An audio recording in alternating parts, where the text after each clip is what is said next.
Good morning, pop culture. We are live. It is Monday, July 22nd. It's 10 a.m. and it's time to start your morning right. So, folks, I'd like to tell you about all this stuff to catch up with the channel over the weekend, but on Saturday, we were here for 5.5 hours, and there hasn't been much after that. I slept, and that's about it. So, welcome into Good Morning Pop Culture. Here we are on episode 4. So, folks, this was created to bring back some hype for Wokebusters. So, hopefully, that continues to move that forward. I gotta say, it was nice because we had a big jump on Saturday. Almost $500 came in. I wish it was enough to move the needle a little more. I understand things are tight, so I want to thank everybody, though, for who backed it. But we are in the final 6 days, and we are more than 50% of the way there. So, Wokebusters might not be coming out for a lot of you guys, but I'd like to thank everybody in general for showing the love. Now, we see a lot of people are happy to start Good Morning Pop Culture. Well, let's keep the show rolling. We have Major Captain Cabron. Good morning to you. We have Master Marlborough, Hampton, Jason Evangelista, Terry H. I'm happy to see some old names back as well. Let's keep those names rolling in. My goal is to get us 2,500 people watching every morning. We have almost 200,000 people that subscribe to this channel. So when we hit that number, we'll have reached our first milestone, and that'll be exciting to share what that unlocks. But good morning to each and every one of you. I'm happy to have you in. So, guys, it is Comic-Con week. We'll talk about that a little more the further we go into this week. But we have some things to talk about coming in from Deadpool. So Deadpool will be out this week. I'll have a review on Thursday night on the show, so join us live to hear what I think about that and a whole lot more. Deadpool has been a franchise that I like enough. I'm not a Deadpool diehard like a lot of people out there. I've always kind of looked at it as comic books, entry-level comic books for people, and that's awesome. Everybody's character, every character is somebody's favorite character, and Deadpool has always been a lot of people's favorite character. Not mine, because I think he's kind of dumb. Also, too, I'm a little angry as a Spider-Man fan because I feel like your average person mistakes Deadpool for Spider-Man. Deadpool, there you go. That's my parody character's name, Deadpool. But no, people mistake Spider-Man for Deadpool, and so they make Spider-Man more like Deadpool and less like Spider-Man. So I'm kind of like, not really feeling it. Major Captain Cabron, can't wait till this Friday. Folks, like I said, I'll be seeing it Thursday. It's going to be interesting. There's going to be tons of cameos, tons of crossovers, tons of shit people want you to talk about. Sorry, I'm really tired. People want us to talk about. So, let's get today's show rolling. I got some tea. Hopefully that'll help me get the energy up, aka more caffeine in my system. So, let's start today's show off with On This Day. So, folks, like we like to do, we're going to take it back to the past and talk about some movies released on this day. Now, in no particular order, first off, we have Star Trek Beyond, released in 2016. Now, Star Trek Beyond was never one of my favorite Star Trek movies. To be honest, it is my least favorite of the J.J. Abrams films. I know he didn't direct it, but it is part of that Kelvin universe. And I like the first Star Trek from 2009 quite a bit. That was one of the things that I really don't want to go on about hating on the channel. I think a lot of people do not like that film. And so we kind of get lumped in as, well, you hate J.J. Abrams' Star Wars. Well, what do you think about a Star Trek? I don't hate Star Trek 09. I know it's got a lot of issues that people hate, but I enjoy it. The cast is good. The music's good. The cinematography is good. Outside of the lens flares, the action is good. There isn't really a lot I dislike about Star Trek 09. Into Darkness pisses a lot of people off. I don't love it like I enjoy the first Star Trek 09, but I don't hate that one as well. I wasn't really happy with the third one. That's where it all died for me. So Star Trek Beyond was released on this day, and I have the other two on 4K, and Star Trek Beyond got a $5 Blu-ray purchase many years ago, but it is not unwrapped. It is very much wrapped on my DVD shelf. So Star Trek Beyond, and my biggest complaint about this, and folks in the chat, we can talk about anything you want, but the reason I don't like this film is I hate the ending. I hate the sabotage song. I didn't think the villain played by Idris Elba was very imposing.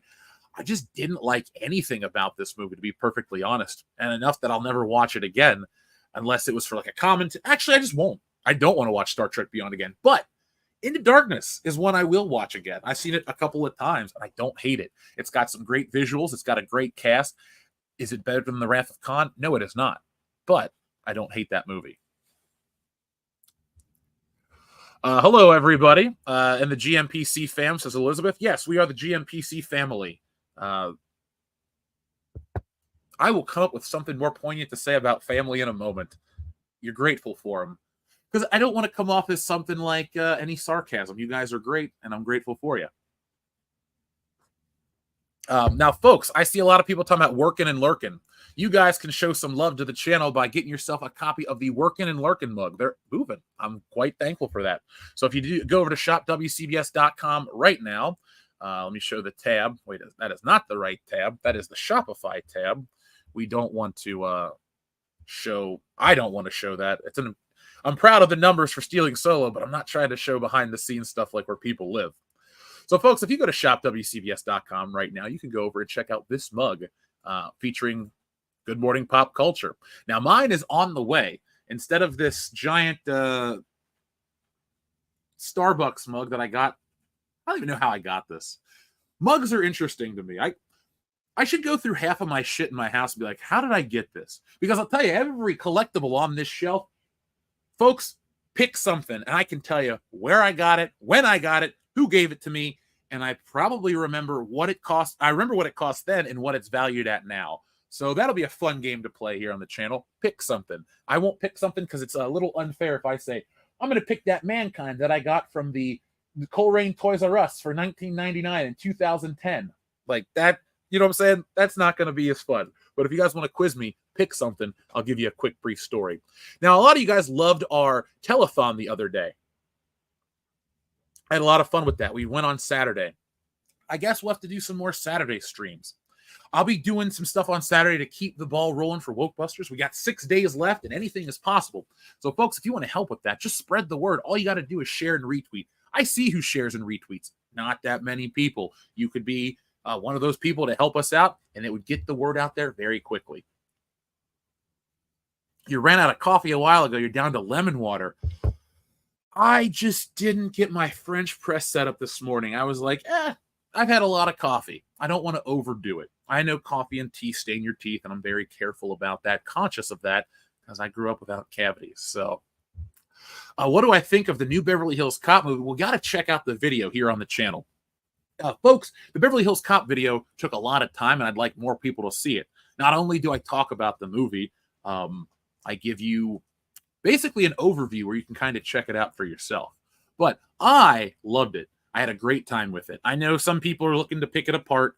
That's fine. More power to you. I think it's a really good movie, much like Twisters. 2 movies back-to-back that I enjoyed.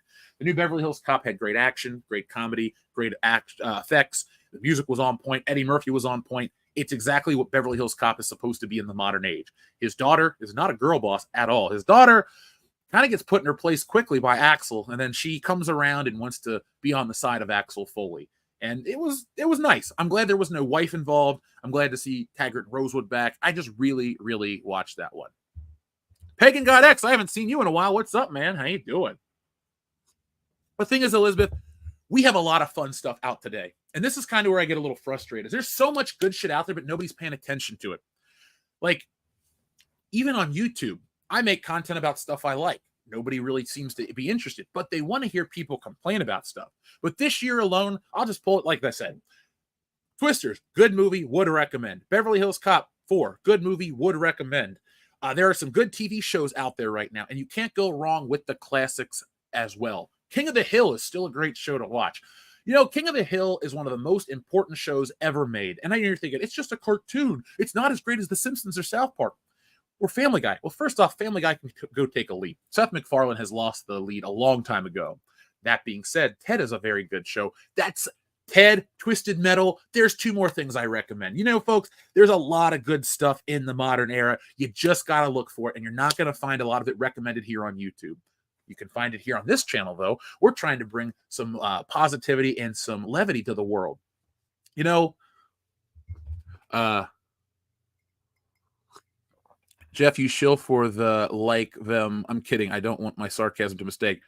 Oh, Jason, don't worry. I never get offended by what you guys say. If you're here, I assume you like me and what we do. So don't worry. people really do love to hate watch, especially on YouTube. And I'm like, okay, X-Men 97.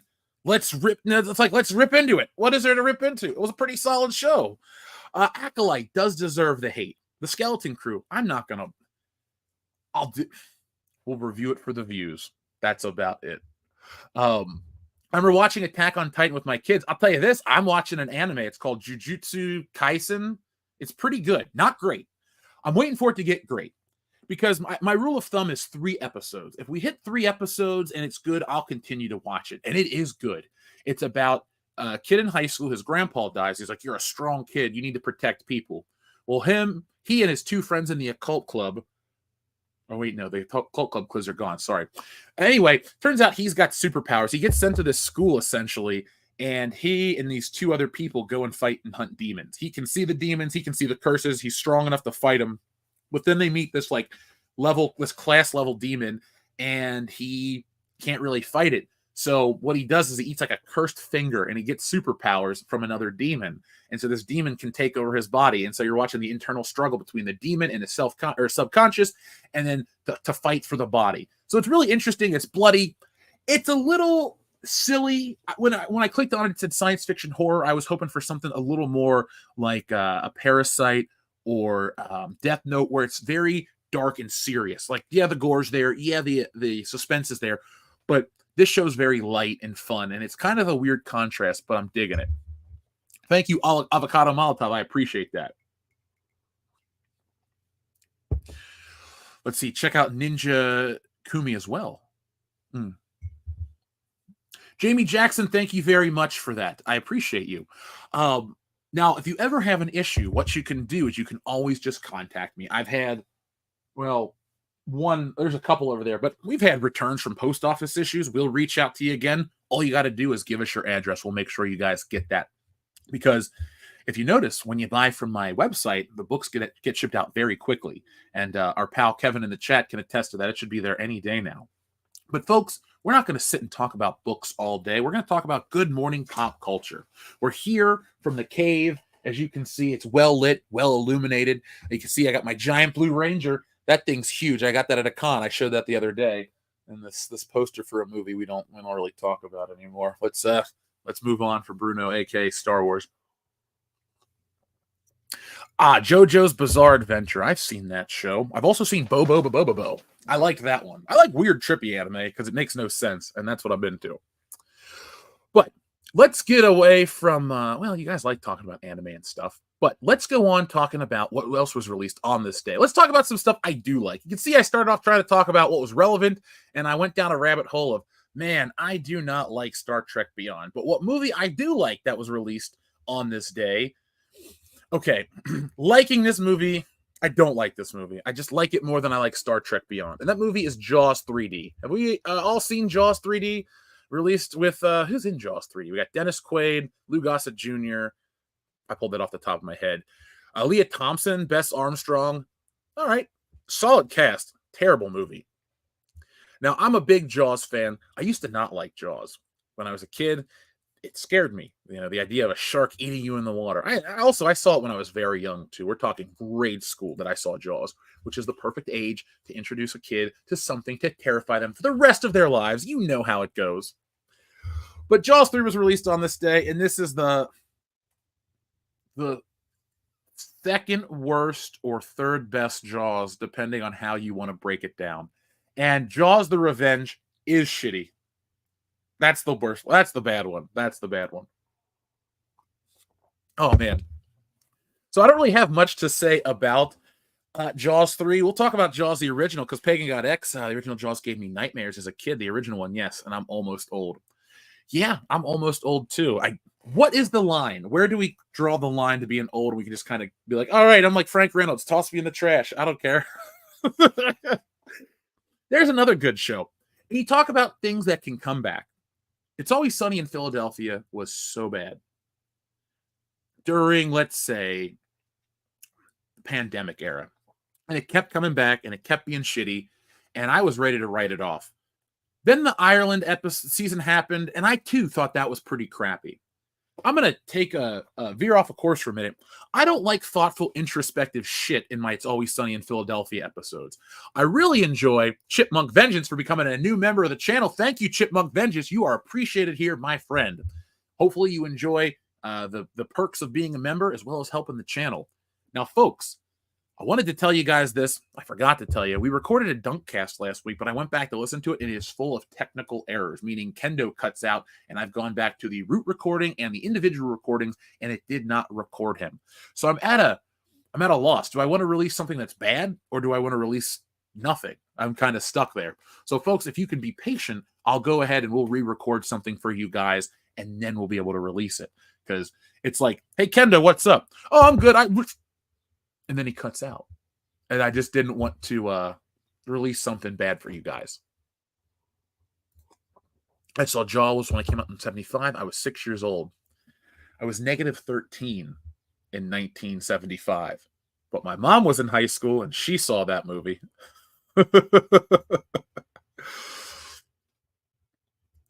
Yeah, there is nothing redeemable about Jaws the Revenge. It was the first movie. Here you go. You guys always like when I open up and tell you more about me.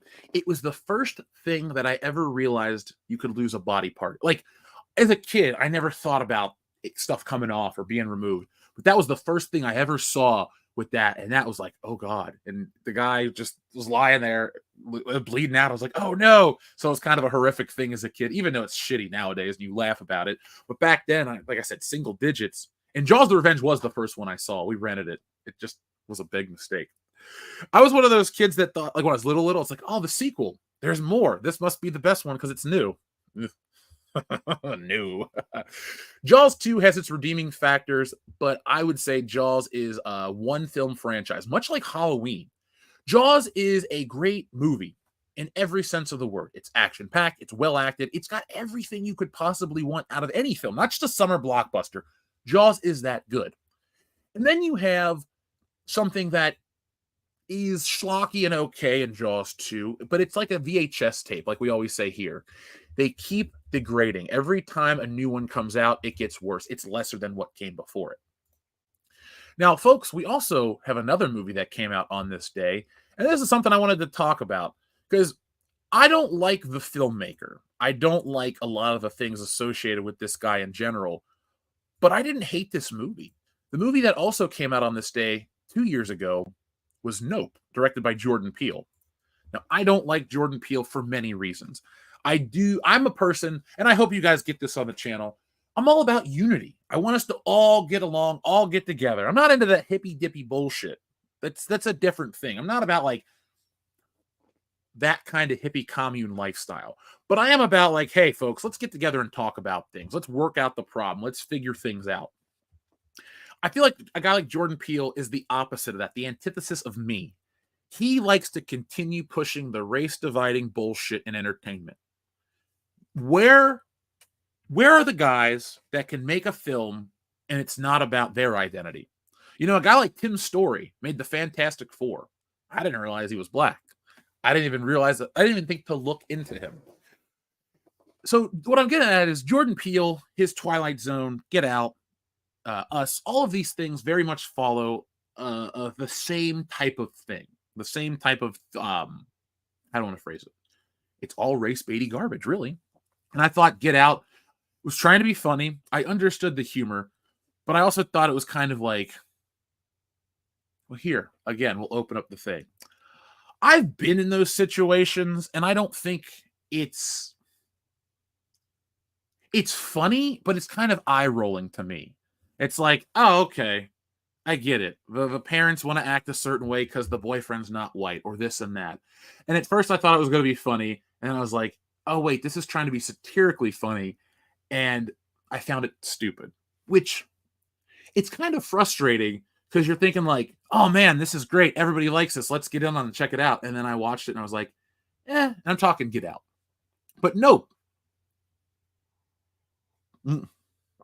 At World Class Bowl, yeah. Well, Chelsea Peretti is Jordan Peele's wife, and yes, she is very white. Kevin Flynn says, "I hate Nope." That's what I said when it came out. Nope. Distant Earth liked Nope, said it was great.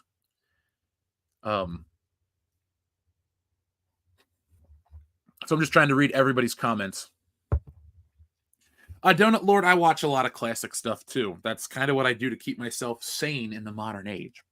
But no, this was a movie that I went in disliking Jordan Peele and all of his race baity garbage and the way he operates, and I was pleasantly surprised.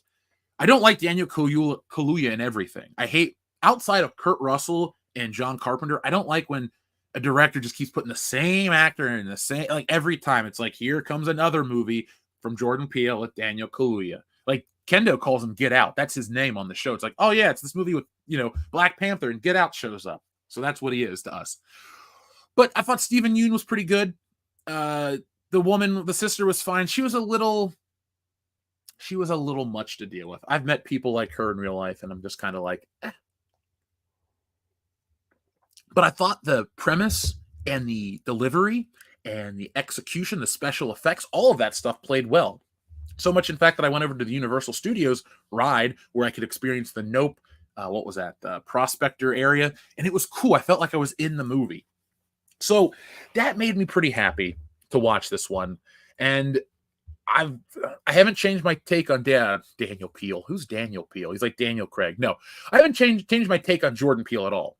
I still dislike his work. I still dislike his Twilight Zone, but I love Key and Peele. And it's always hard to, it's hard to hate on that when that was such a good thing.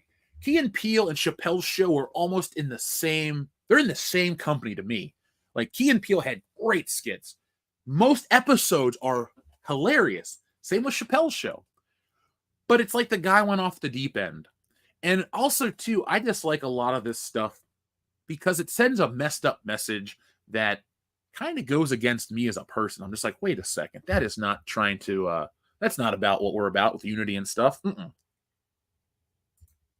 Nope tries to be high concept like Peele's other movies, but Nope is easily my favorite of those movies. Same here. I saw it twice. So that's got to be saying something.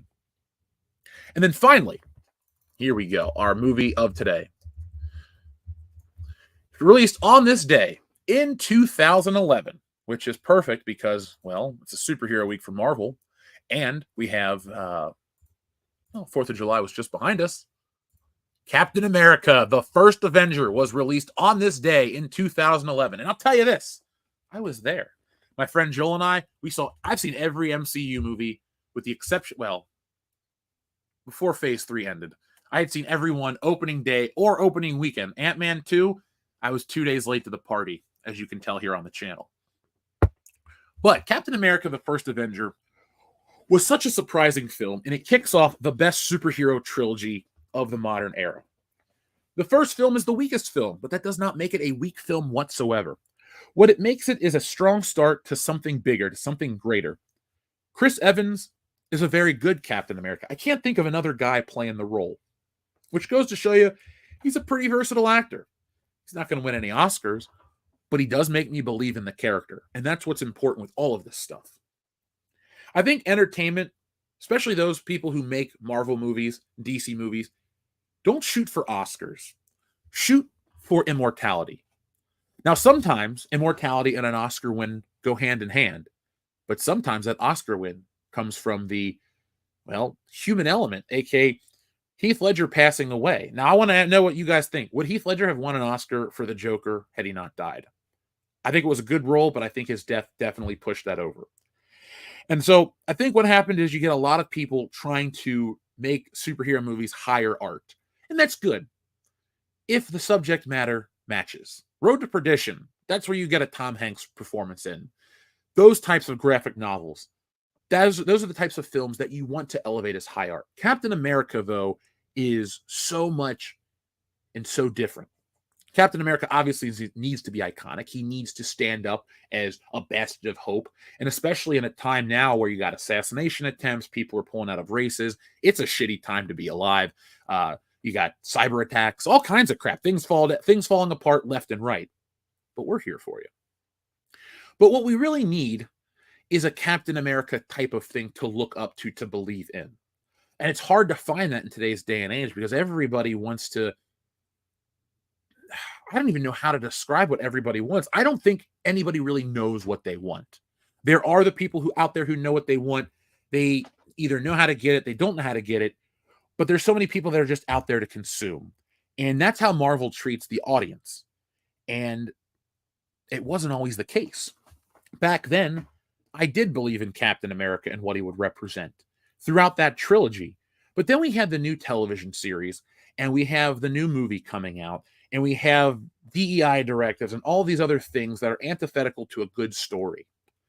I don't think people will believe in the new Captain America the way but they believed in the old Captain America. And it's not racism, it's not stupidity. What it is it's just not a strong character.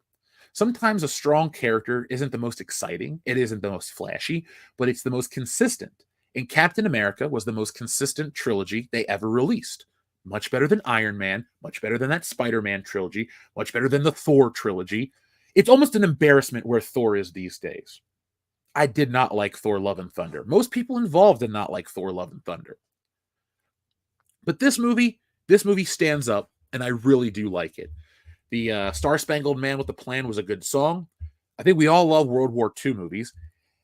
And, I mean, you have a lot of weird directives. You can't show the Nazis. You can't show certain parts of the war. If anything that I could take away from this film is I think it should have focused more on the World War II aspect. We should have seen Captain America in more battles. We should have seen Captain America save people. I think the only thing I would have changed tonally is I would have made the war a little more gritty, but kept him just the same level of heroicism and had that counteract and balance off of that. Because damn it, I want Captain America to make me believe.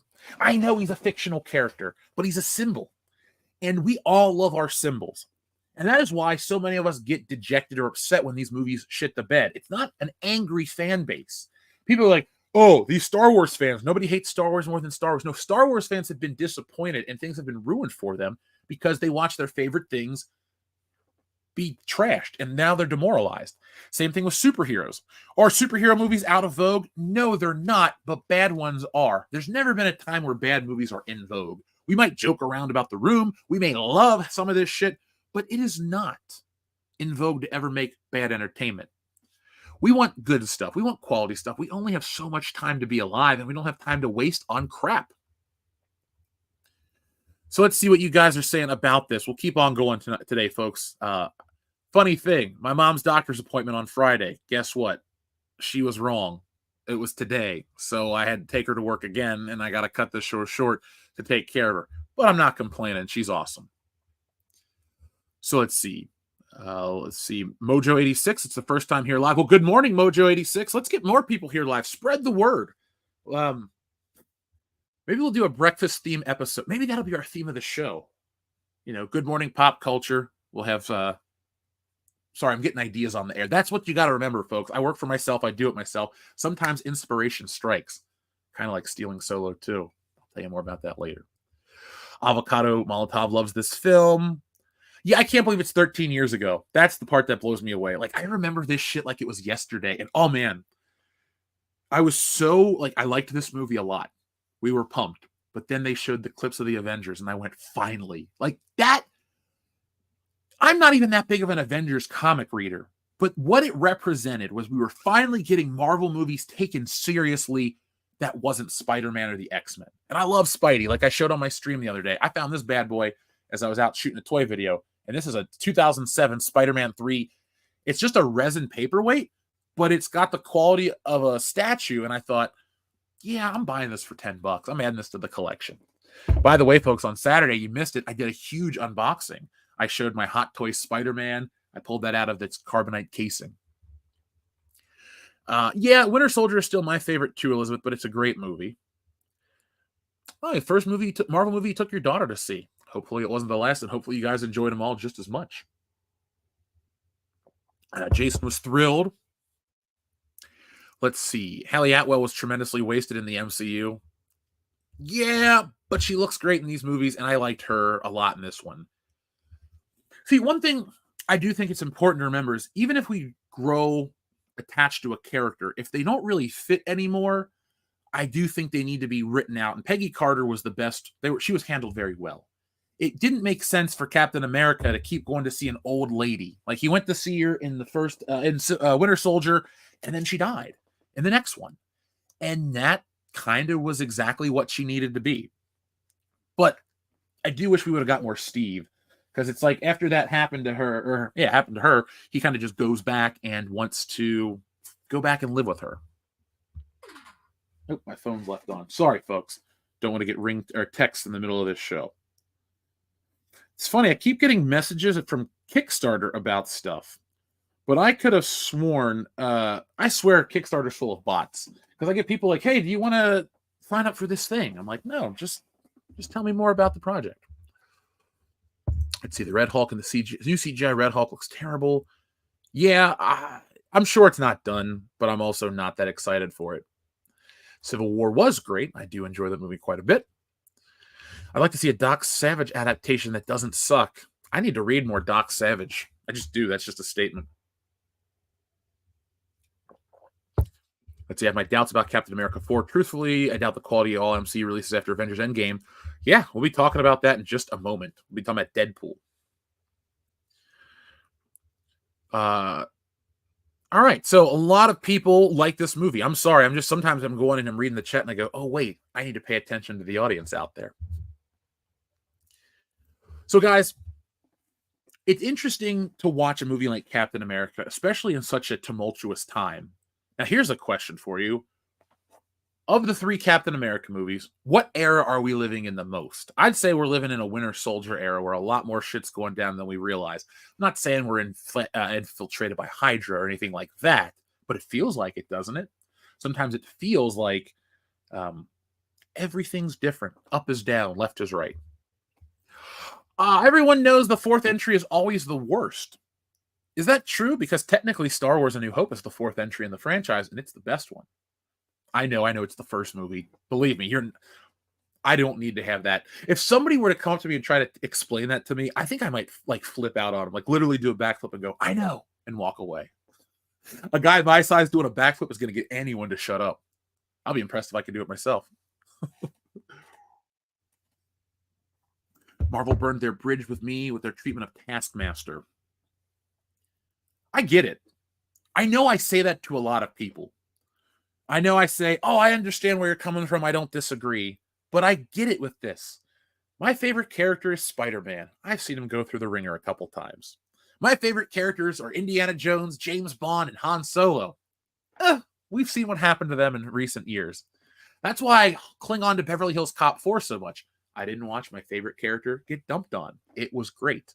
And it made me happy to see something that I like, realize that it's not as out of date, or it's not time to brush it off aside, or it makes me thankful to realize that its best days aren't behind it. It was nice to, see Axel Foley come back. It was nice to see these characters be themselves, because I think a lot of people too, you tie your lives into these characters. It's like, oh man, I grew up watching Indiana Jones and now he's a decrepit old man. And I know I'm only 35 and Harrison Ford's like 95, 85, right? He's in his 80s. But I grew up watching Indiana Jones as this great virile hero, and now he's just a crotchety old man. And I don't know, it's kind of demoralizing when you look at it like that, because he's supposed to be a fictional character where he never ages, he never changes, like James Bond. But when you add that human element to him, that weight, that gravitas, as they think, or as they say, that you would think would expand the character, it just doesn't. It just does not. It ages them and it makes them realistic. And like real life, you just kind of waste. Okay, I don't want to say that because that sounds really negative. I'm not like that at all. We all age, we all get older, and things change. There are things that we can control that don't need to change, and they shouldn't change. Deadpool is not going to change. He's still going to make quips about sex and cocaine and all this other dumb crap that's going to probably make me roll my eyes but make everybody else laugh. And I'm going to go, all right, well, if everyone else is having a good time, then I'm going to find joy in this too somehow. But that's what I'm trying to get at, is we don't want to see iconic things change. We want to see iconic things come back and fit in with the modern world while being as true to themselves as they can.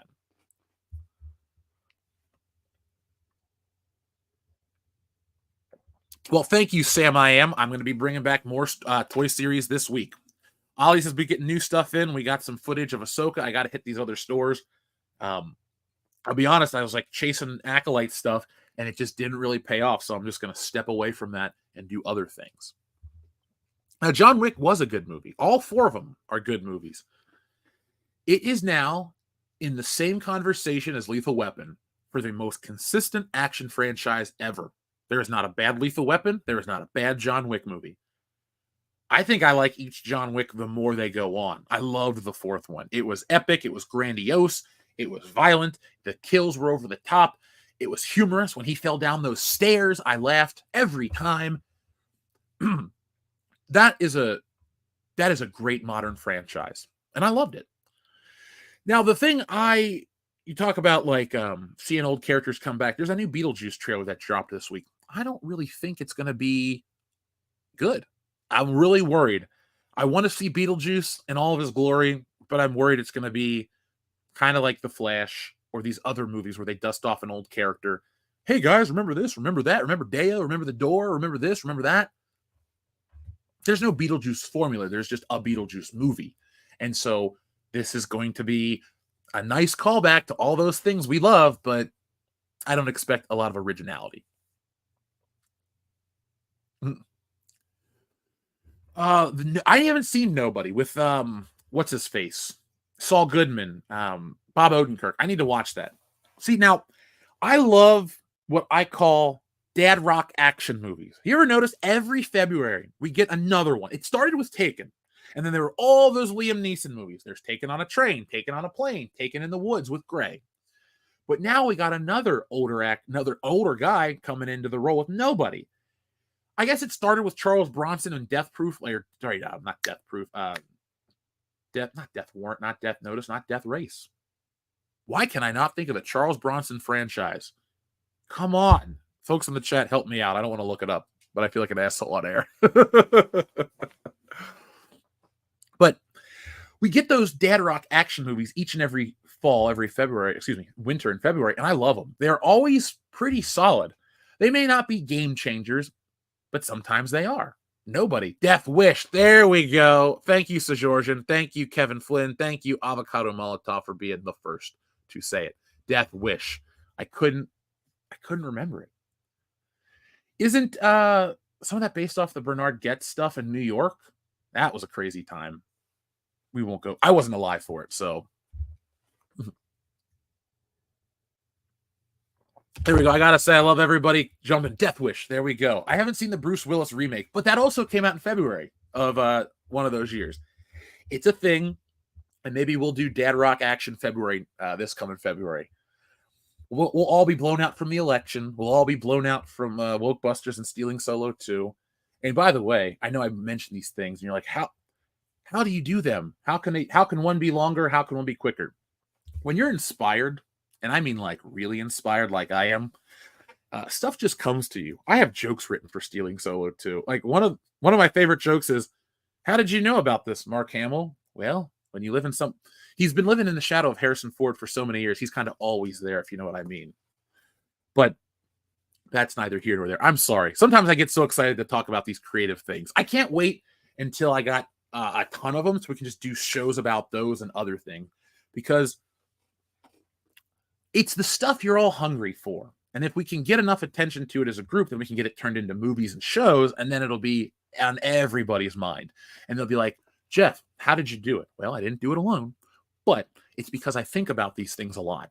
Like I always say, folks, I understand the real value of entertainment. I know that if you got a job and a family and all these things out there, those are going to come first. You need to eat. You need to take care of your kids. You need to make sure your house is covered. We got a lot of stuff going on. But, if we look at this thing called Maslow's hierarchy of needs, there's it goes to the top of self-actualization. I do believe that entertainment provides a social element that is so needed in today's world, because technology takes us away from each other. It also gives us great things. It also gives us, this little flat thing. I can do anything I need on it, create a book, this iPad. I can do anything I want on it. And that is awesome. But I can't go, my iPad doesn't take me to a party where I meet people and hang out, drink a couple beers, watch a wrestling show. No, it keeps people away. And that's why I am so passionate about entertainment, because it brings people together. Like people in the chat. I don't know Elizabeth Young, but we both like these movies. She found us based on what I like, because I built this channel based on things that interest me. And so we have people in the chat that are here talking about things they're passionate about. That is why I will always go to bat for entertainment needing to be good, because when you get crap that is just shoveled at you, it pushes people to do other things and it keeps them away. Maybe they'll find that social element in another thing like sports, but I think it should be here as well. Thank you, St. Michael Archange. I appreciate that quite a bit. I mean, everybody loves to feel a little bit of the love, right? I don't want to go on about stuff and come off as a egotist or hungry for attention and all that stuff. I'm grateful that it comes along with the territory, but I just want entertainment to be better for all of us. Now, if you were to ask me, Jeff, if you could go back in time and fix Disney Star Wars, would you? I'd go, no, because it brought us to here, and I'm not going back from here. So I'm sorry, but you'll just have to laugh at Star Wars the way I do. We can't go back and change it. Let's see. How did the campaign go on Saturday? It moved up almost $500. That was a really solid campaign. I wish we were closer, obviously, but I'm not going to say anything besides thank you to everybody who made that happen. A lot of people in the chat were there here on Saturday, hanging out, helping me push towards that goal. You know, guys, we'll have more stuff in the future. Let's see what else we got. Honest thoughts on RoboCop. Not my thing. Not my thing either. RoboCop is a movie I don't want to act like I like. I don't like the opening. I think it's so horrific to watch Murphy get shot up. I don't find it funny in the slightest bit. Paul Verhoeven's overuse of violence, I get that it's trying to be comedic and satirical. That scene's not satirical at all. It's fucking mean-spirited, and I hate it every single time. I don't even watch that part. Dion wanted to watch RoboCop. I left until he becomes RoboCop. I really just don't want to watch somebody get blown apart. If it's in a horror movie, that's different. If it's in a comedy, like in a comedic setting, like in Tropic Thunder, when he blows up and he takes the head, that's hilarious to me. But RoboCop is mean-spirited, and I don't like it. And, you know, you get to the regular movie proper, and it's fine enough, but it's not as good as the Terminator. It doesn't have as much to say as people really think it does. Oh, consumerism. Okay, Dawn of the Dead's about consumerism. Great, grand, awesome. Dawn of the Dead's a better movie. RoboCop is not for me. I don't have a RoboCop collectible. I don't have a RoboCop disc, tape, record, anything. RoboCop will always be a franchise that just is like, I've seen it. I know the story. I've seen it a couple times, and I just never have the urge to watch it or own anything from it. I don't want to, because I'm tired today, I don't want to come off as angry or bitter. You guys are great, and I'm grateful for you. But I just really don't like RoboCop. I love Terminator. I think Terminator has a lot more to say than RoboCop. What's the difference?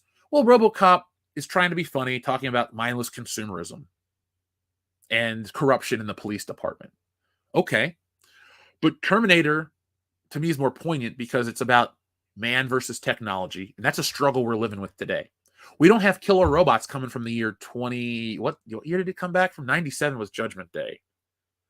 But whatever, you don't have robots coming back from the past to destroy humanity.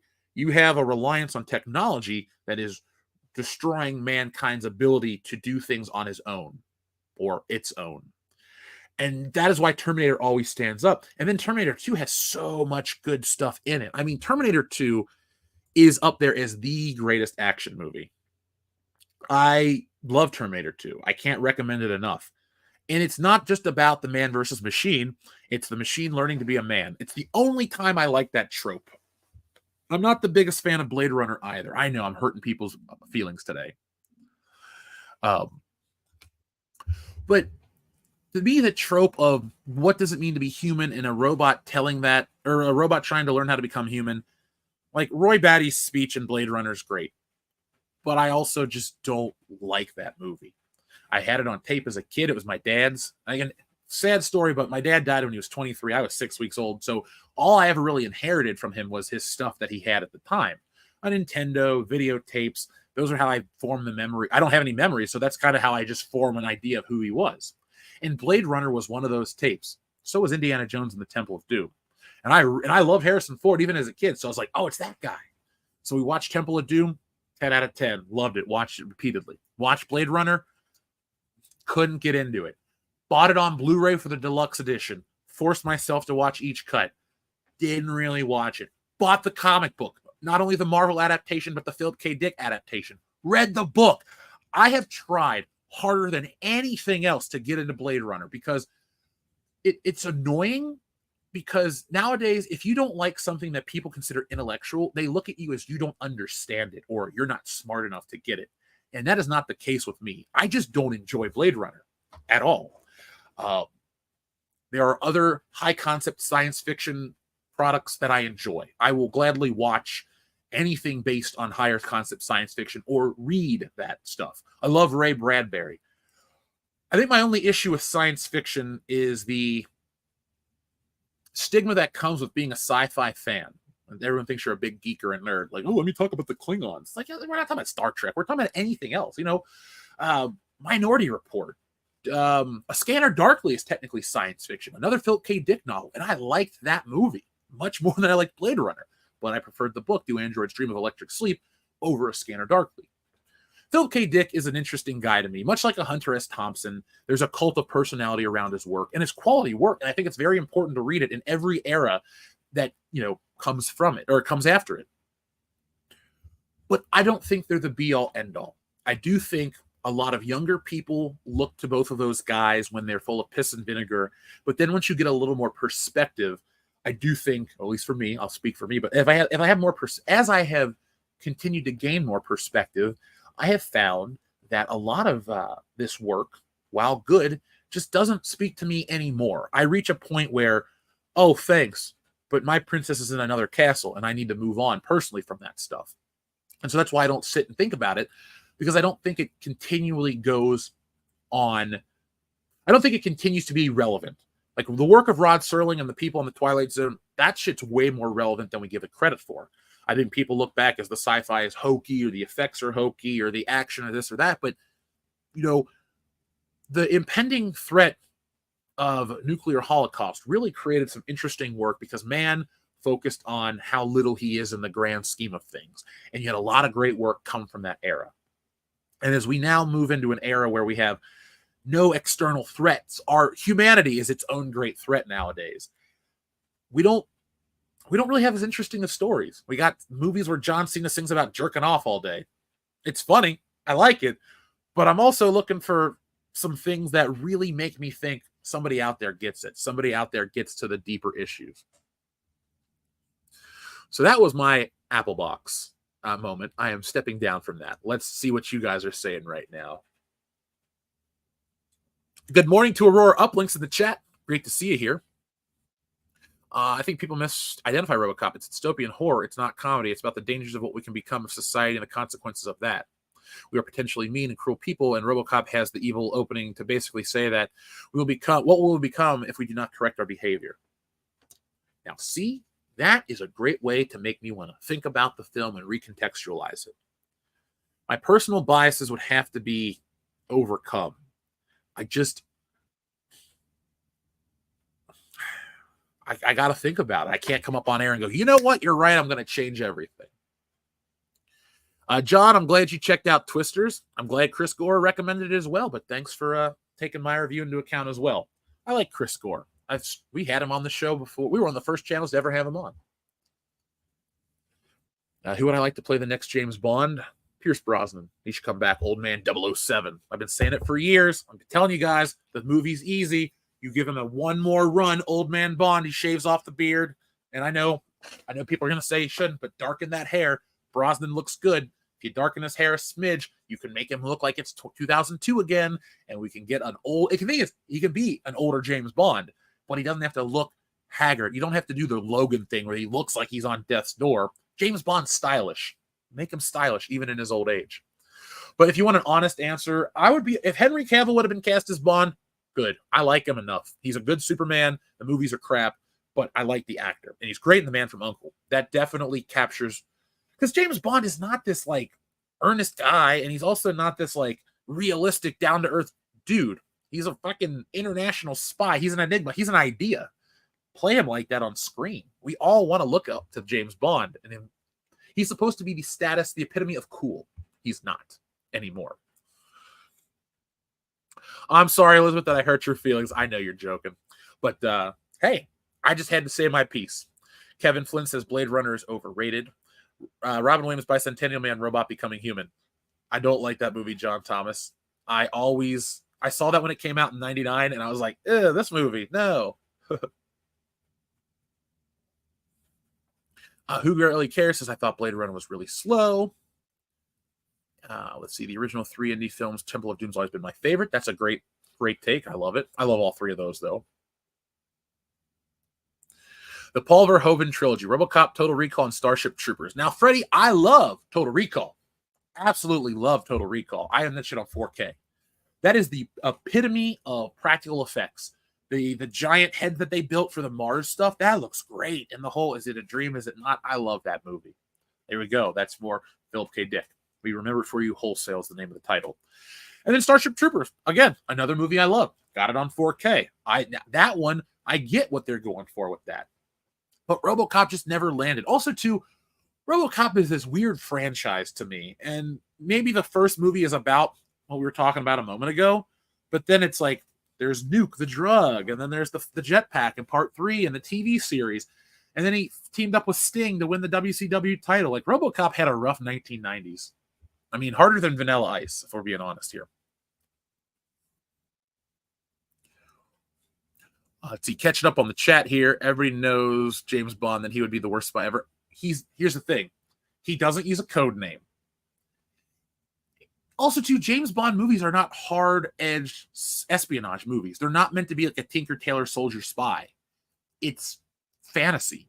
It's male fantasy and female fantasy rolled up into one. James Bond is supposed to be very obvious who he is. It's not supposed to be this secret, oh man, we got to give him code names. Like, he calls himself Peter Frank. Well, here's the thing. In Diamonds Are Forever, one of my least favorite Bond movies, he goes to meet Tiffany Case, and he fights the guy on the elevator and switches identities with him. She goes, you just killed James Bond. And she makes a big deal out of it. The world kind of knows who he is, and everyone. Like, it's not this secret. I get it with facial scan technology and stuff. It makes it a little hard to write a narrative that's interesting. But I also find it funny when it's like, oh yeah, I'm James Bond. I'm here to kill so-and-so. I'm going to talk my way into this place and do that. And he does, and he wins. It's effective. I love it. If Marvel wanted to do a Blade Runner movie series, they should get the Frank Miller Machine Man series from the early 80s, says Robot Shlomo. I will have to check that out, man. Fifth Element said, or Jamie Jackson says, Fifth Element is my Beverly Hills Cop. Fifth Element is on my 4K list, or on my 4K shelf. I like the Fifth Element quite a bit. I'm a big Mobius fan, or Moebius, as some people say. Jean Girard, if you need to, for the layperson who speaks French. But in reality, I love that movie too. That's the type of sci-fi that really captured my imagination. Ritasaurus, I agree. Idiocracy is a great movie about mindless consumerism. It got the future right too. We live in it. Not the future anymore, the present. Like, you could put ass on screen and it would sweep the Oscars. Catching up with the chat. There we go. Back when Ian Fleming was working with Kevin McClory to bring Bond to the big screen, they wanted to ask Alfred Hitchcock. I love the whole Kevin McClory, Jack Whittingham, Ian Fleming triangle fiasco. Folks, that's the case of working with somebody but not really locking down rights, and it's a whole messy situation. Long story short, Thunderball. Ian Fleming worked with 2 other guys who were trying to adapt James Bond for TV. They came up with ideas. It went nowhere. Fleming took those ideas and wrote the book Thunderball. Then when it got optioned by Broccoli and Saltzman, Kevin McClory stepped in. Hey, I worked on Thunderball. So if you go back and watch Thunderball, it says produced by Kevin McClory, but on no other official James Bond movie is his name there. That's why there's Never Say Never Again, because Homeboy couldn't give up his rights, or wouldn't give up his rights, so he tried to make another Bond movie. He even tried again in the early 2000s called Warhead. It's the same plot. It's the plot of Thunderball, just retold over and over and over. He's dead now. The rights have reverted back. It's over. I'm glad we lived through it. What is my favorite Disney animated movie, not Pixar? Aladdin. I absolutely love Aladdin. Aladdin was the first video game I ever beat. Aladdin was I saw it in theaters as a kid, watched it a bunch on tape. When I got Disney Plus, Aladdin was the first movie I watched again. I just had to remind myself that I kind of liked some of this stuff as a kid. And Aladdin is just as good as I remember. Lion King is just as good as I remember. There are a lot of these movies that are as good as I remember, thankfully.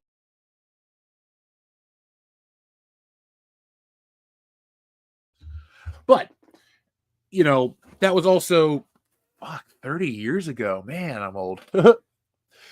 Yes, I beat the Aladdin video game as a kid. I had it for Super Nintendo. I know people say, "Oh, but the Sega Genesis version is superior." Is it?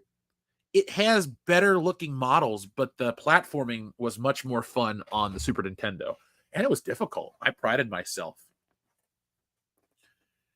Have I seen Ungentlemanly Warfare? I have a review for it on the channel, man. I definitely watched that movie. I loved it. I thought that was a lot of fun. We need more.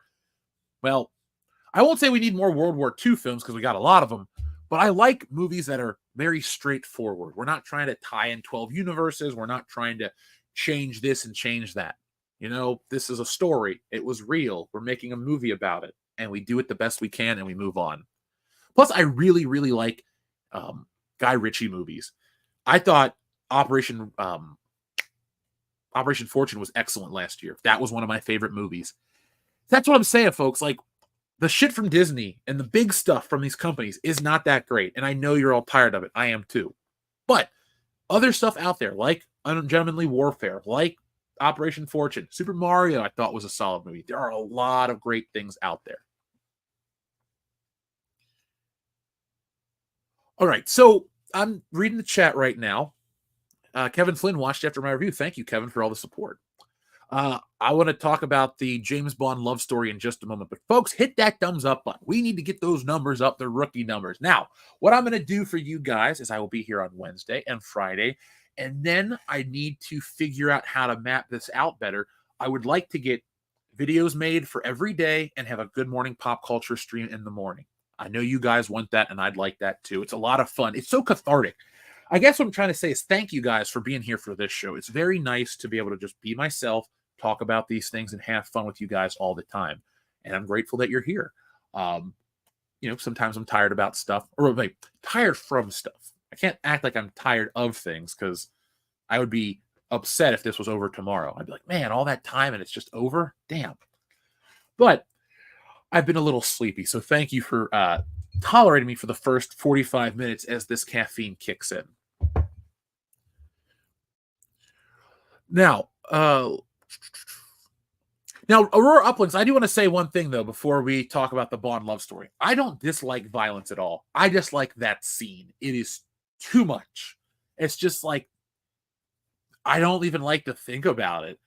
And I do like to watch the villains die, but I also am just kind of like, I don't know, I'm conflicted. I'm just not going to go into RoboCop. It's just not my thing. We're going to leave it as RoboCop is not my thing. If we have to put RoboCop and Terminator together because they both come from Orion Pictures, then I'll pick Terminator. But RoboCop is not a garbage movie to me. I just don't like it, but I'd still rank it highly. It's like important. Now, what people are saying in the chat about the Bond love story, does it need to be removed from the franchise? Yeah, it really does. Let me say it like this. Bond is supposed to be the male fantasy of men want to be him and women want to be with him.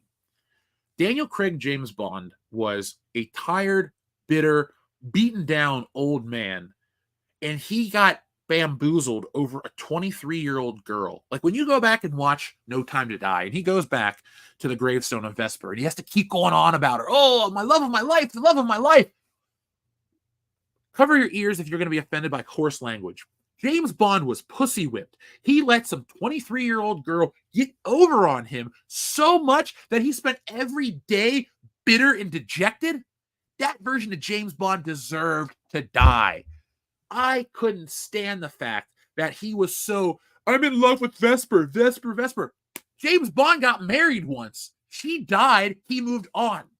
This is where James Bond shouldn't be realistic. He should not be emotional. He is a killing machine. He's a weapon. He's like the Terminator.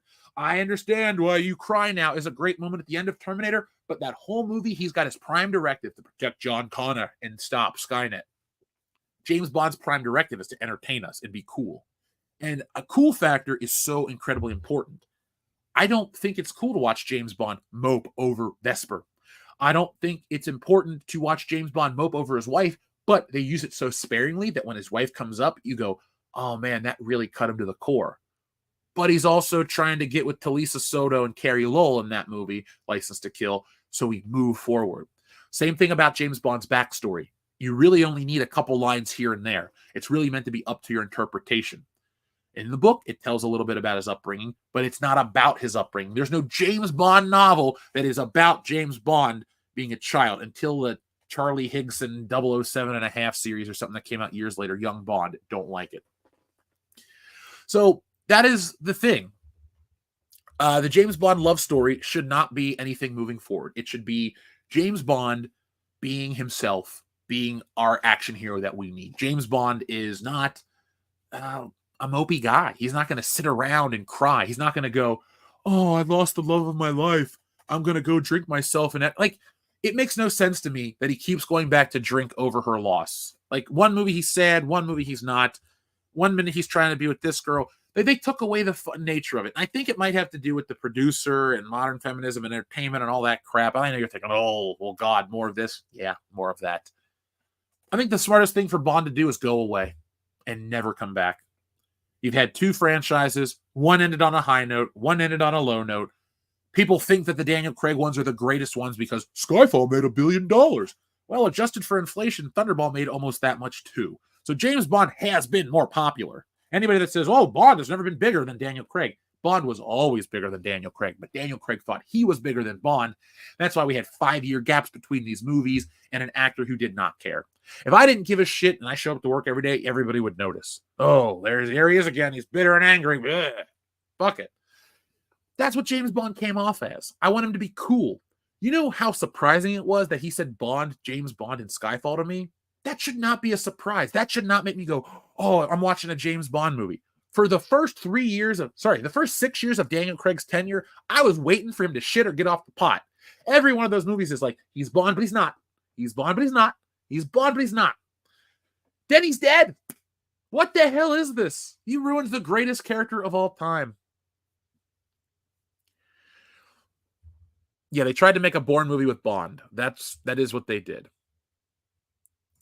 Now, AJ Journeyman in the novel, okay, that's fair. But I'm talking like cinematic James Bond, which is my preferred choice. Now, I own all the novels beyond the Fleming stuff. I got different printings of the Fleming stuff, and I've read them all, some multiple times. You Only Live Twice, one of my least favorite books.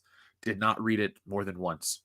Another one that I liked, the Moonraker novel. You guys hear me talk about Moonraker each and every week, how much I dislike. God, I got to stop talking about Moonraker.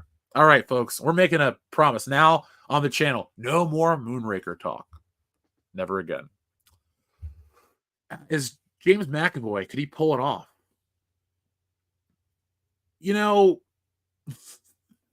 thank you for comparing us to an original Star Wars trilogy installment.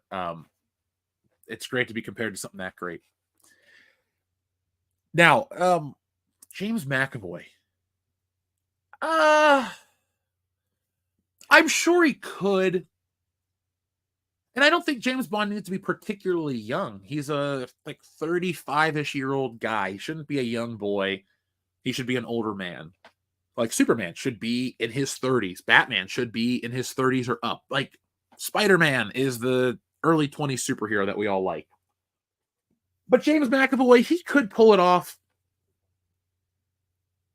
He wouldn't be my first choice or on a short list. I actually would rather see an unknown guy that looks the part. Because James Bond is an enigma. He's supposed to kind of be mysterious. If a guy can pull off that performance, then that's what's important to me. Range is important, but you're not, think back to all the classic movies. He doesn't stand around and cry. He cries in one movie. That's the time he shows that emotion. But when these women close to him die, or he has to do these things, he just kind of he buckles down and just does it. There's no movie where James Bond goes, oh, I'm so conflicted. If I do this, then I've betrayed her and the trust. No, it's like, oh man, Miss Tarot, she's working for Dr. No. I'm going to sleep with her, then I'm going to send her off in the police car. That's why she spits on his face. Bond's not a hero. He's not a good guy. He's a spy. He's an assassin. He's cool as shit, and that's why I like him. I want to get a 1/18th DB5, but all they have is the No Time to Die branding all over it. Screw that. Well, hold on a second. Let me show you something. This is brand new. Oh, wait. No, that's not 1/18th scale. Never mind. That's a different scale. That was a 1/24th. But right now, Johnny Lightning is making 1/24th toys on the classic James Bond. Is 1/24th that scale? Either way, they're about this big, and they're based on Goldfinger, so there's no time to die destruction on it right there. Avocado Molotov, you beat me to saying it. I didn't say it. I got myself to stop. So let's pull up an image so we have something to look at besides me. I'm sure you're not bothered by my background or me, but we want a little more, something a little, I don't know, more exciting. So let's pull up an image from this new Deadpool movie because we have a lot to cover in a few short days. This movie is going to be out. We're going to be talking about it. And there we go. There's the tab. Now, folks in the chat, press 1 if Wolverine and or Deadpool populate your list of favorite superheroes. Neither of them populate my list, but I love Wolverine. Wolverine is my go-to X-Men character. Not my favorite, but he is my go-to. Cyclops is my favorite. I absolutely love him. But we're here on the, okay, so St. Michael, there we go. One of his favorite characters is with Deadpool and or Wolverine.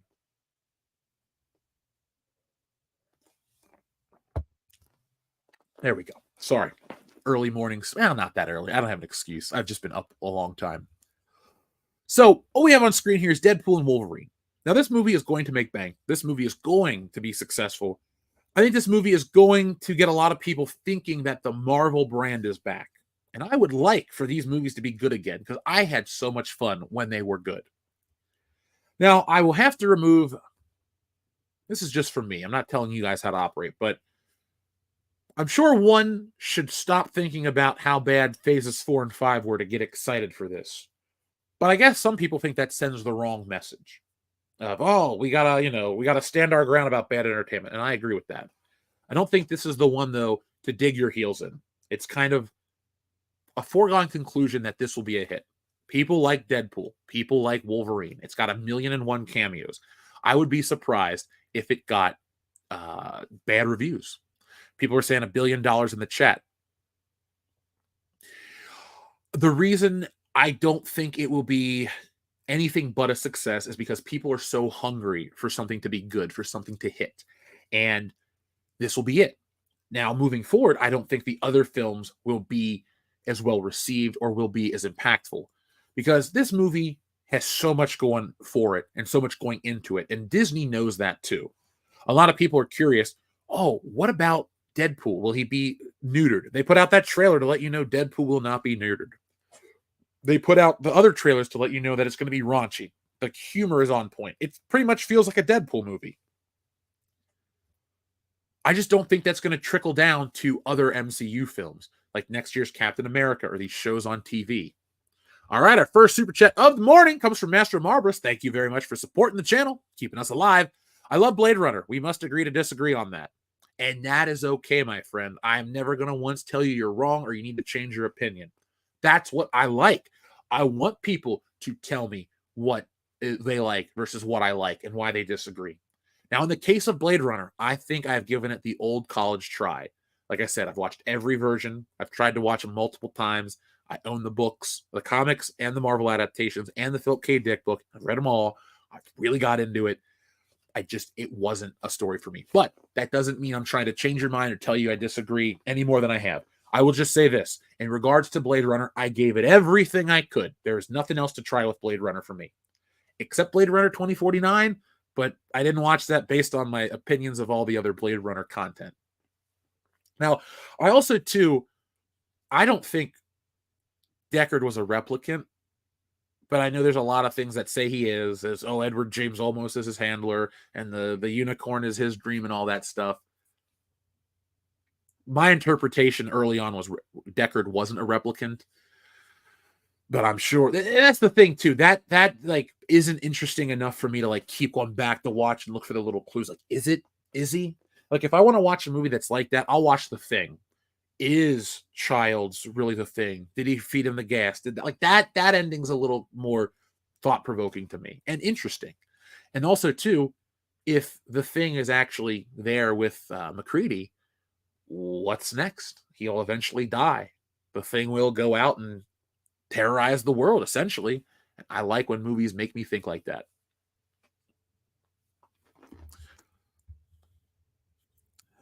Wow, that's more controversial than I tell everyone. I like Blade Runner 2049. Hey, sometimes you got to have a hot take, I guess, or an opinion that won't line up with everybody. So, Master Marvelous, though, thank you very much. Now, in terms of this movie, which we'll review on Thursday, and I'm not that unexcited for it. You got to remember, guys, I am a comic book guy. I don't do Wokebusters because I'm trying to make money or something off of it. I do comics because I'm passionate about them, and was fortunate enough to have Stealing Solo be such a big hit. And I want to put more out there. Tell you a little more about the sequel towards the end of today's show, which we're getting closer to because I got to take my mom to the doctor, so I can't go on hours and hours. So we're gonna have to call this stream a very short one today. But then again, Good Morning Pop Culture is really only meant to be an hour-long show. Yes, The Thing is a brilliant film, completely. But I, too, have a little bit, I know I jump around. I should call this show like Manic in the Morning or something. It sounds like I'm jumping from thing to thing. But for those watching, I'm trying to talk to you guys and talk to the audience and let people know, hey, we want to hear your voices here on the channel. But I feel like if I only talk at you, it won't be Good Morning Pop Culture. So I'm hoping Deadpool 3 is awesome. I'm hoping that I'm entertained by it. I'm hoping that it is a good topic to talk about here on the channel. Comic books have long been a passion of mine, and it's that they're the blend of art and story that I like. And I do think the artistic side of it's more important than the story. I think you can get away with a bad story ruins a comic book, but a thin story with great art, you can kind of get away with it. And also, too, I've studied this stuff to the nth degree. Like, I even know how, like, the greats take shortcuts and stuff. Like, I've studied this ad nauseum to a point where it's like, I could talk about this stuff in a way that, like, even people who make comics would just be like, oh, okay. And it's not that I want to take, like, a Wallywood approach to everything, or, oh, God, what's that guy's name that was ripping off people in the 40s? But I also understand, like, a comic book, like these big mainline Marvel comic books, they need to come out every month. They need to find a way to keep you hooked each and every month. And they don't. I think what they've done is they've tried to go too deep instead of going broader with the topic. Like Spider-Man. I really don't want to watch Spider-Man go to a distant future to undo the death of some guy that Mary Jane's fucking that has kids. Like, that story is crap. I went back. I keep trying to reread these things, too. I keep trying to give them a chance because they're the characters that I love. But I do not really enjoy going back and, like, watching them try to reinvigorate them all the time. Good morning. Have to take Bob to the doctor. Pop culture. Yeah, two episodes in a row, man. Half of this new series has been about that. If I had to take my mom to the doctor every week, I would just call it, hey, I'm taking my mom to the doctor stream. Luckily, she's not that kind of bad health, so we can, we don't have to worry about that.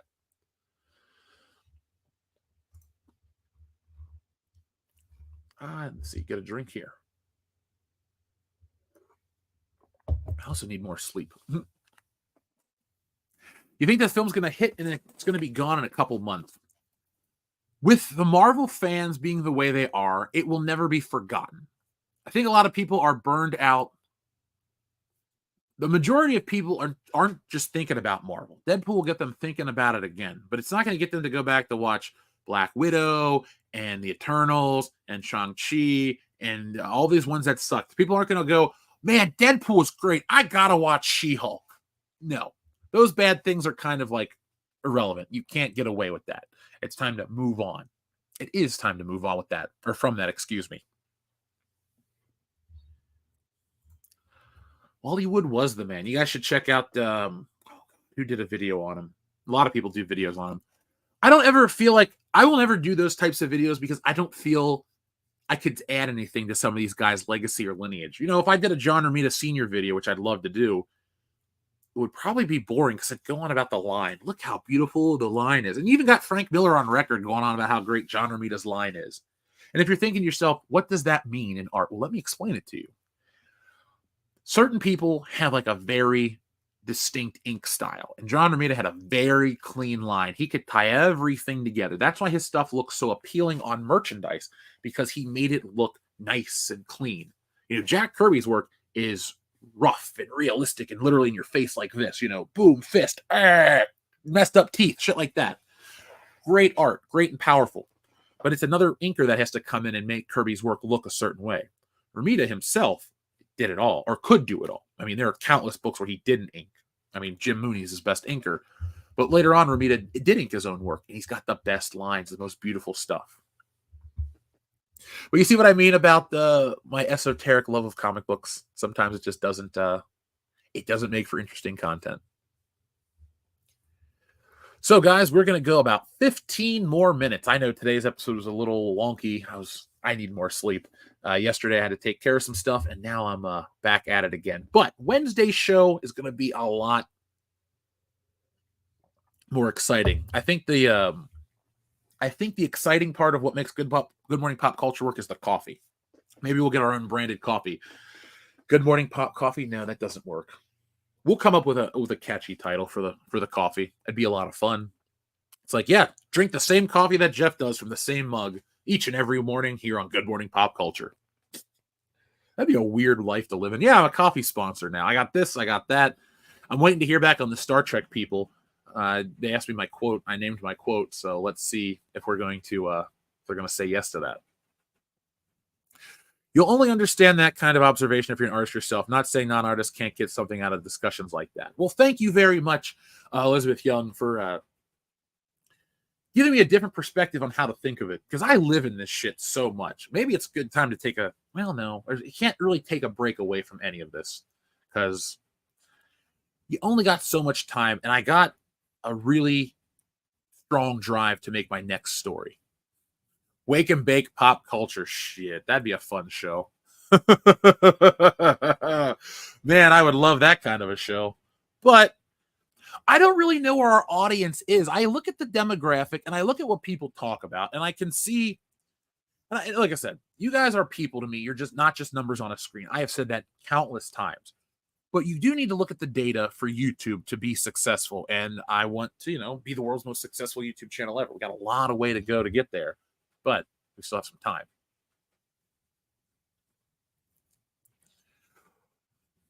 Let's see. No bullshit brand coffee. That'd be a good one. Let's see. Star Trek deal. What's ST deal, Jeff? Oh, what are you talking about? Oh, no. If you're Gola, the Star Trek thing on the image was on this day in history, Star Trek Into Darkness was released. That was the deal. That's why it's on screen right there. Elizabeth, the thing about art is it's a process. You just got to keep at it. Same thing with YouTube. Same thing with anything. I wish I had more hours in the day to do both. Maybe I'll just reschedule. Either way, that's not important.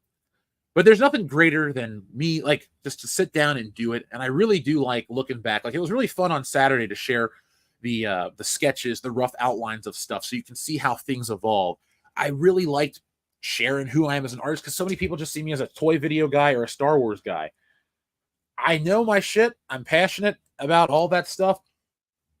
But like with Star Wars, what else is there to say? I don't like the novels, and I never have. I do think they should be there for the audience, and the EU is important. It should have never got wiped away.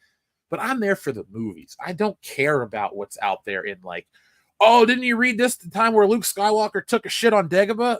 No, did it happen in The Empire Strikes Back? I'm not interested. I think I'm just interested in the Star Wars movies, not everything from it. And I really do care about the main characters, not every character. Like Cad Bane was cool. Am I out there buying his hot toy? No. I don't even have his regular figure.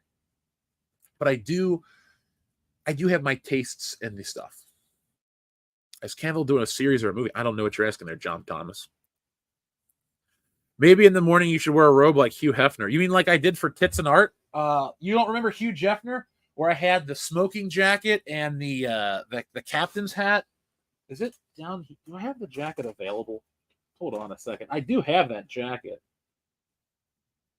I went to open up one of my storage things for my clothes, and look who was in there. I don't know how it got in there. That's a Justice League Superman. There we go. I could wear that. I do have a regular robe. Like, it'd be kind of weird if I'm just chilling in a bathrobe. Maybe that could be my thing. That'd be weird. It's like Good Morning Pop Culture. What's the theme of the show? Well, it looks like I just got out of the shower, and then we start talking about entertainment. That'd be great. That'd be great. Yeah, Bob, that'd have been a great title. No Time to Cry. That's every James Bond movie. No Time to Cry. But everyone, he bitches and whines and moans. I'm too old to be James Bond. I'm sad about Vesper. Blah, blah, blah, blah, blah. Change the record, Daniel. change the record. And then we could do the official WCBS robe. It'll have our crest because, we're royalty. We'll have our royal crest on the side and our fucking cigar, and we'll just hang out and take pictures of that. Oh, this is based on the Bruce Timm Superman. That's why he's got a tiny little head. That's what the cartoon looked like. These sculpts were great because they captured the look of the show 1-to-1. They're angular. They're different. They can't really do much because their articulation is lame. And it's like, yay, Superman can fly like this. He looks like the Starship Enterprise.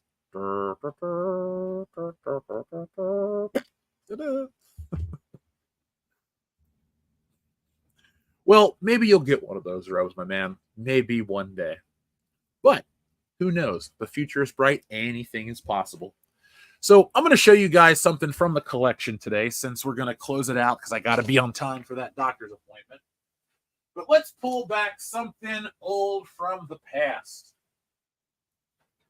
And I'll even get you a second one because it's, whatever. So, 25 years ago, Christmas 1999, I wanted the hottest toy on the market. Why? Because it was the hottest toy on the market. What was it? The Pokédex. This was the toy of 1999. My aunt waited in line for it. R.I.P. Aunt Pat, you were the best. But I got this Pokédex on Christmas. It was the one thing I wanted that year, and I got it. And I played with it, and it sucked. See, I loved the Pokemon cartoon. I thought this Pokédex was going to talk and do all this stuff. It was kind of like a personal assistant with a calculator and all this boring shit. So you get it, and you can type in a Pokemon number, and then it just shows you a little black and white screen. And I was like, oh, okay, that's it.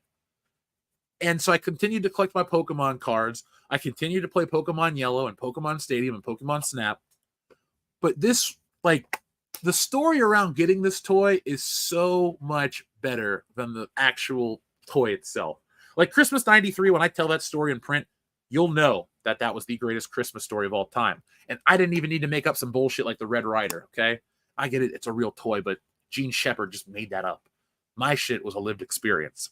This would be the most disappointing story. 1999, I wanted Pokemon cards. I got Pokemon cards, and then I got this, and it was over. But I'll show you something that actually has fallen out of favor with me for other reasons. It's my Doctor Who, my David Tennant. Now, I got into Doctor Who in 2009-ish, and David Tennant was still around. My buddy Joel and I would watch Doctor Who on BBC America every afternoon. I loved it. I was such a diehard Doctor Who fan. I didn't have much money back then, and I needed to get something from Doctor Who. And this was before the Matt Smith invasion, right before it got really popular in America. Because I know it was on TV, and I know you could buy the discs, but that was about it. Matt Smith, that relaunch, that was what changed a lot of things. But this was my Doctor, and this is what I needed to have. So I got my David Tennant Doctor Who figure. I was pumped. I was excited. I loved it. But now Doctor Who has become a franchise that I don't like. And so I don't really care about this anymore. I bought this because it represented something I liked, and I wanted to have a physical interpretation of it, a physical manifestation of these things. I was like, man, Doctor Who, he belongs in the pantheon of me. Not anymore. Now, I'm not going to go and bitch about what David Tennant said. I saw it. We all saw what David Tennant said. It's not an issue anymore. It's in the past. But a franchise like Doctor Who continues to be bad, continues to be disappointing, and continues to make me dislike it. And therefore, I don't want to have it on my shelf or have it be a part of my life. You can lose love for something that you formerly loved, and it can get so bad that you just don't want to think about it anymore. I have the complete David Tennant box set. I have the first 2 Matt Smith Blu-rays. I don't have any Eccleston stuff. But I don't go back and watch those anymore, nor will I ever anymore. Doctor Who has pissed me off to the nth degree, and I won't return ever again. I won't go back and watch the old stuff. I won't go watch the new stuff. I just won't watch Doctor Who. I used to listen to the theme song by Murray Gold. I loved it. I thought Doctor Who was awesome. But enough bad years just turns me off to everything. Now I know why so many people feel the way they do about Star Trek and Star Wars. Doctor Who's the one that I was in for, and then not anymore. Let's see. Could Han Solo be cyborged up like Vader in Stealing Solo 2? Well, no. I don't want to spoil it because I want you guys to read the story. But this story follows up a couple days after after Stealing Solo ends, and it starts with Mark Hamill finding us, and he knows what we did. I kind of told you the joke. How does he know? Well, I've been living in Harrison Ford's shadow since 1997 or 1977. I'm always there. That's like the line of dialogue essentially. But the story follows a batshit insane Mark Hamill trying to recapture the glory of Luke Skywalker by redoing The Last Jedi. How The Force Awakens is redone in Stealing Solo. So like Mark Hamill comes to us. He has a screen used costume. He has a screen used prop, and he brings us some screen used costumes. But Mark Hamill is a method actor. He will not act to a green screen. He needs to have someone to act against. So we are basically being held hostage this time, and I have to play Rey. Kendo has to play Kylo Ren. And then we get to Mark Hamill's scene where he wants to have a reuniting scene with Princess Leia. But Nick isn't the right size to Princess Leia, and his connection with Carrie Fisher, well, he refuses to fake that. So it is Mark Hamill on one of his batshit insane benders. He's the reason why we exhumed Carrie Fisher for Frankenfisher. And then put it like this. The only Darth Vader parallel you're going to get, Jettison Guy, is the cliffhanger that this movie ends with, or this book ends with. You got to remember, it parodies Star Wars, and it mirrors the original trilogy in a certain way. When it's all out, I'll tell you it all, but it's already in there. Like I can't go back and retroactively make sense out of the first book. I can't, try to change that. But there are things that I just never told you about. I'm kind of like Ozymandias and Watchmen. This isn't a comic book. I pressed the button 30 minutes ago. I already pulled the trigger on a lot of the switch. I pulled that stuff a long time ago, and now you're just going to be privy to it in the future, and I'm really excited. I addressed that, Clone Geek. It's addressed. Don't worry. I don't have plot holes. I don't have any of those things. I have all that stuff addressed, but it's all played for comedic stuff. I'm glad you guys are liking this already. I'll be honest. Wokebusters is a lot slower than I'd like it to be, and it's such a good story, and it's kind of frustrating, but I understand we're in a really trying time. Like, it's hard for everybody, including us. So I'm not taking it personally like that. But I also have to move on to another story because I need people to know that I'm not just this one-note guy. So instead of trying to dig my heels in and say, I'm not all these things, I'm going to share with you the best stories that I have lined up, and then we're going to be able to move into other non-parody Star Wars things. But at the end of the day, you'll realize that I am much more versatile than anybody has ever thought. Stealing Solo 2 doesn't look like Stealing Solo 1. Stealing Solo 1 is the best that I could do in 2018. Stealing Solo 2 will be the best that I can do in 2024. That is a long time to improve upon. I draw almost every day. I'm proud of the art in the first book. I stand by it. It looks good. But the new one looks even better. Like, I've been mapping out the first appearance of Mark Hamill, and this is the only spoiler you'll get from visuals. It's a big one-page shot. I got it in 3-point perspective, slightly twisted. It's the door frame, and it's him going, hello, essentially like a hello, boys, very Joker-esque thing. There's a lightning bolt, there's rain. It's very, very dramatic, very funny. And I'm so excited that you guys are so interested in that. And, as a creator, you got to have stuff that keeps you excited. And with Wokebusters, I'm very proud of it. I'm excited by it. But I've beat my head against the wall for 2 months trying to get things rolling on this. I've tried email campaigns. I've done videos. I've done live streams. The live stream where I just talk about me as a creator and show my interest, that has helped it the most. I will continue to do more things like that because I think that's what people want, is just more of to learn about these people you watch on the internet, not just be a faceless name or a nameless face or however you want to do that. But I got to tell you, the love for Stealing Solo 2 and the interest is keeping me excited and motivated, and I'm going to get that book out much sooner than you think. Like, full transparency, things are slow on YouTube to a fault. I'm like, what the hell? So instead of taking all this energy trying to be angry about things being slow on this platform, I'm just going to go take that time and make Stealing Solo 2 and have that out this year. Then we'll push forward with this stuff. And let's see, Kylo Ren will be getting some FOMO. Well, Mark Hamill was very dissatisfied with the lightsaber duel in The Last Jedi. So Kendo has to film new lightsaber duels with him. And Mark Hamill may or may not be trying to kill Kendo.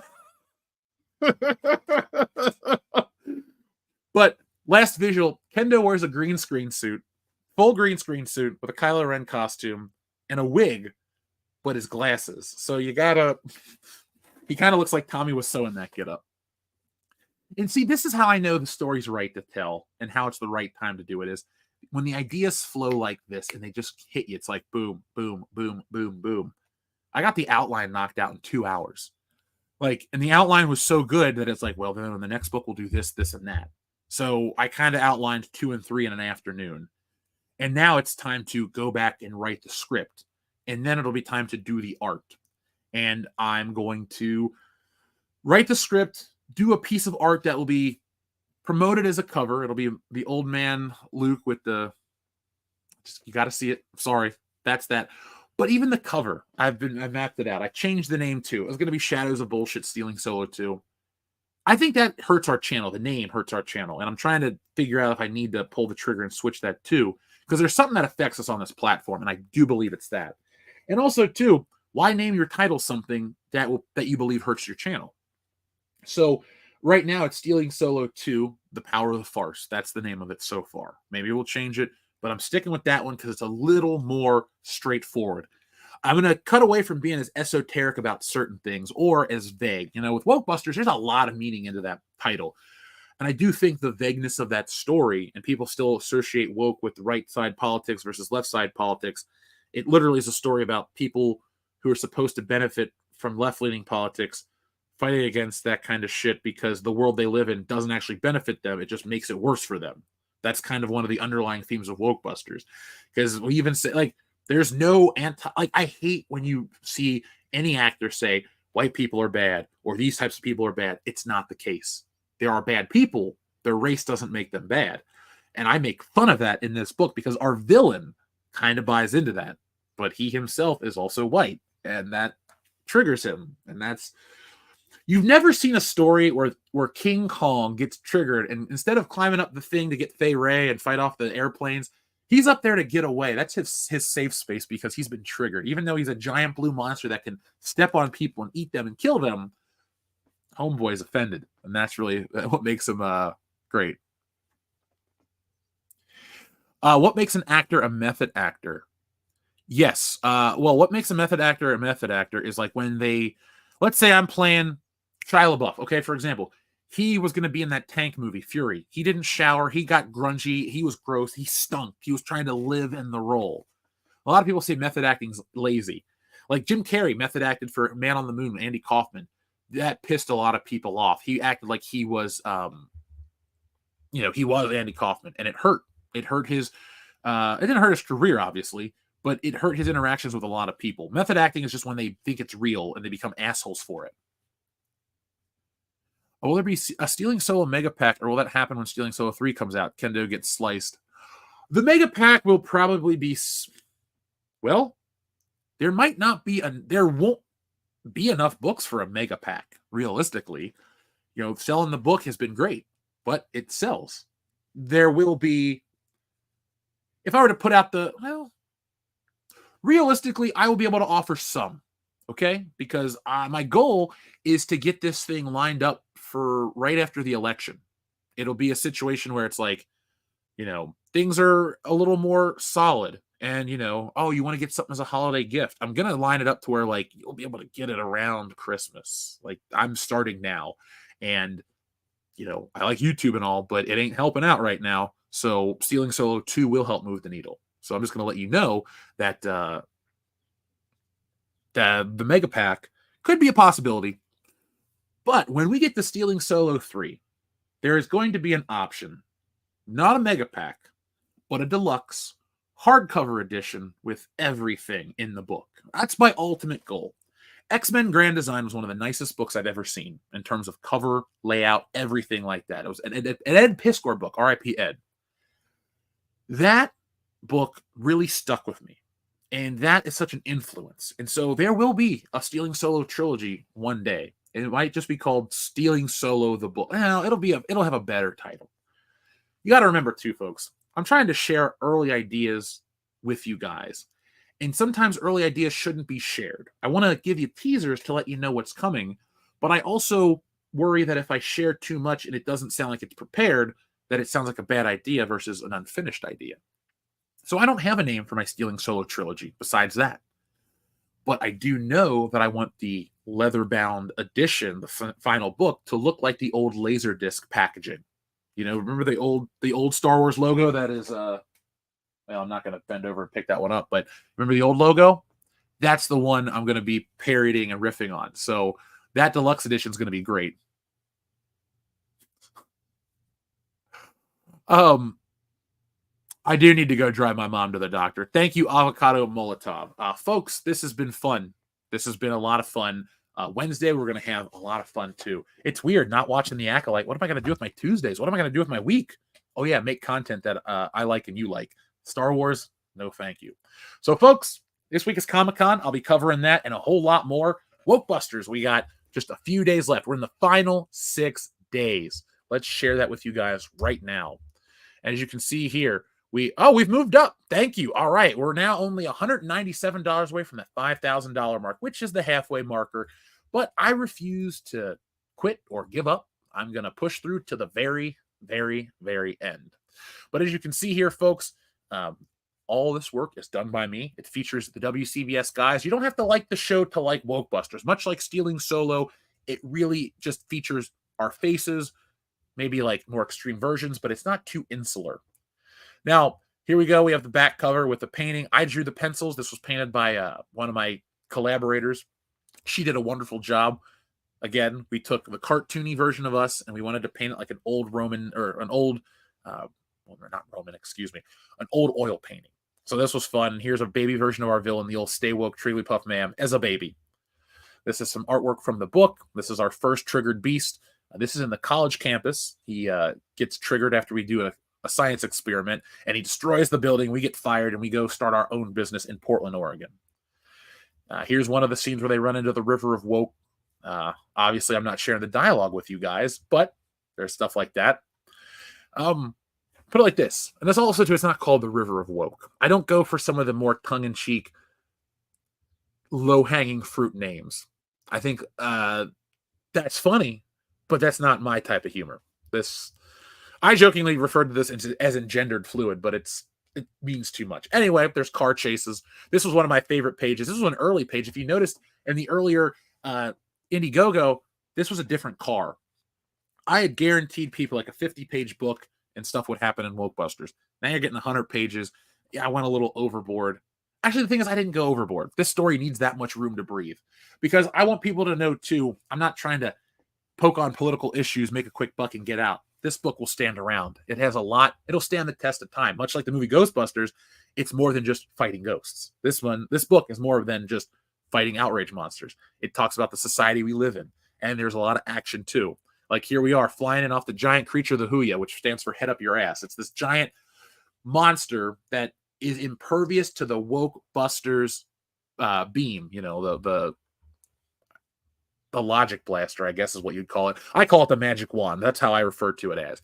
But we get upgrades, we do shit, we do kinds of crazy stuff. We ride on the backs of these beasts as we fly into the face of adversity, aka the giant monster at the end. We fight other crazy beasts like what I call this? The Gugantuan. There we go. I named that as a joke on the fly. But as you can see earlier in the story, we do not know what we're doing to fight these creatures. And then we come face to face with Doomsday, this big blue bastard. And man, when the guy did the trailer for me and the head rose up and shit, I was like, oh my God, this is exactly what I was seeing in my brain. So I was really excited about that one. We have all these cover galleries. Here's the basic cover, which going by the numbers, this cover will no longer be the basic cover. I'll just be honest with you guys. Everybody seems to like either the action cover or this one right here, the Days of Wokeness Past parody cover, which gets a lot of people angry at me too on social media. This one guy was going to town trying to tear me apart. Oh, this and that. I'm like, read the story. It's a funny cover. I'm sorry you don't get the humor. Not for you. nor is Ghostbusters 2016 for anybody. But here's my personal favorite. We got the toy cover featuring the Stay Woke Trigglypuff Ma'am, and we got a back cover featuring all of us here, and all these perks unlockable. Sadly, we didn't get to any of that stuff. We could have got magnets and shirts, or magnets and stickers and stuff like that. Obviously, you can get the Wokebusters merchandise if you click here, which you can't see on the screen. But there we go, folks. That has been Wokebusters. It's been an experience to get through. It's been a lot of work, but I can't act like I disliked it. You know, I finished. I'll just tell you this. Life out west was rough. I did 80 pages in a year. I did all of this shit over the course of a year. Like, that is a lot of work to do. And I'm grateful that you all were here the whole time, and we had a lot of fun with it. But that was a lot of work to do. So, folks, I'm going to go take care of some family stuff. Those books will ship out. Well, here's the thing. If this works, if this doesn't work, I'm going to get those books printed in a smaller number. They'll be shipped out, so make sure your address is up to date. And then that's kind of it for Wokebusters. I'm not going to keep throwing money down a hole. I'm not going to keep beating my head against the wall. The only problem I fear is once people get this in their hands, then there's going to be a huge demand for it. But printing is expensive as shit. So I'm just like, all right, well, I got a great book on my hands. I know that I got a great book on my hands. And then there's going to be a later demand for it. So I'm kind of like, well, we'll sell what we have instantly, and then that'll be it. I don't know. If there's that much of a demand, if somebody catches on or somebody reviews it and it gets, people want the book, awesome. That would be amazing. I won't take out a loan to get books printed or something like that, though. That's just, it takes forever to sell through a lot of books. And I don't mean a lot as in like that's a many amount. It's like a lot, like what you get from an allotment of books. So that is kind of all she wrote with Wokebusters, folks. So I'm glad you enjoyed it, Jettison. I'm glad you guys had a good time. And I'll be back next time with more. Until then, be smart, be safe, be cool, but always be excellent to each other. Now for a button. It is pointless to resist, my son.